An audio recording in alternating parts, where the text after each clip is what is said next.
Welcome back. All right, so some more news of the day for all you fine people on the internet as the waiver wires drop for today.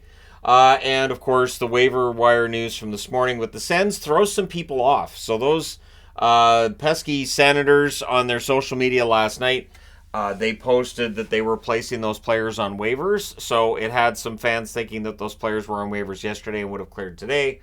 So when they showed up on today's waiver list, it threw some people off. Like, no, they waived them yesterday.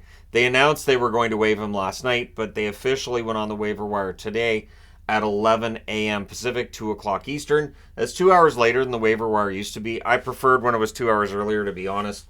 But at any rate, regardless of the timing, they are now on the waiver wire. We'll see who Bernard Docker goes to tomorrow.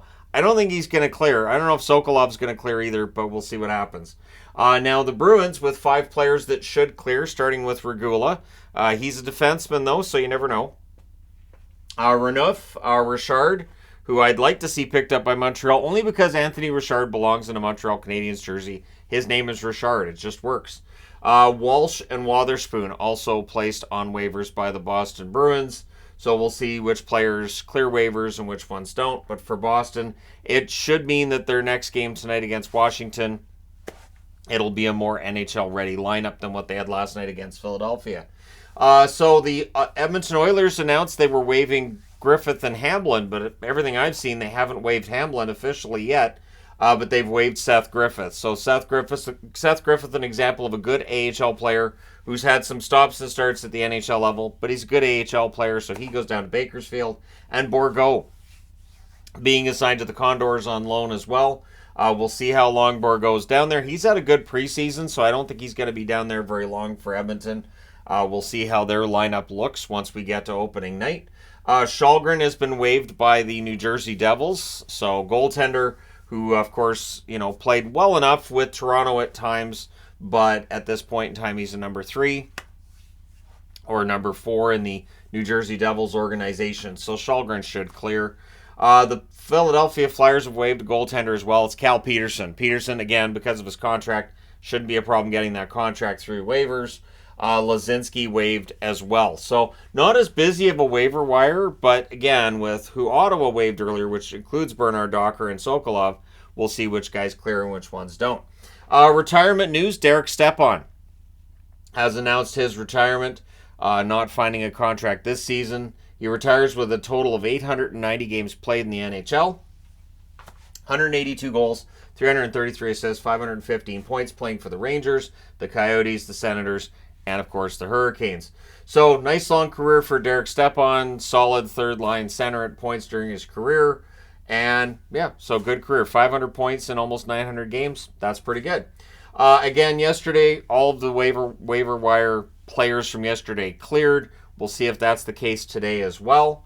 Zegras and Thompson make their debuts at practice for the Anaheim Ducks. I saw that Alexis from Duckstream had posted that this morning, so I figured I'd throw that on the board. And yeah, Zegras and Thompson at practice. And I do expect at some point in time I'll be back on Duckstream for another interview. That's my guess anyways. And so yeah, Zegras being back for the team, Thompson making his debut. We'll see how things go for the Ducks this year, right? Of course, Drysdale is still out there. There's been no news on any kind of extension with Drysdale at this point.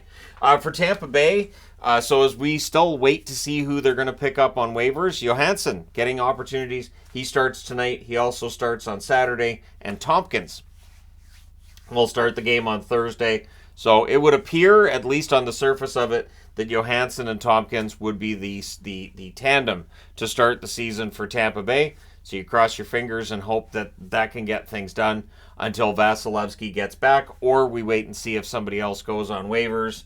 There are a lot of goaltenders currently at the NHL level, and not all of them are going to make opening night. So I don't think Peterson or Shalgren are the answer for Tampa Bay. I think that the answer is yet to be waived. And I'm looking at Detroit. Detroit's the one I'm looking at because if Alex Lyon gets waived, I don't see how he doesn't get picked up.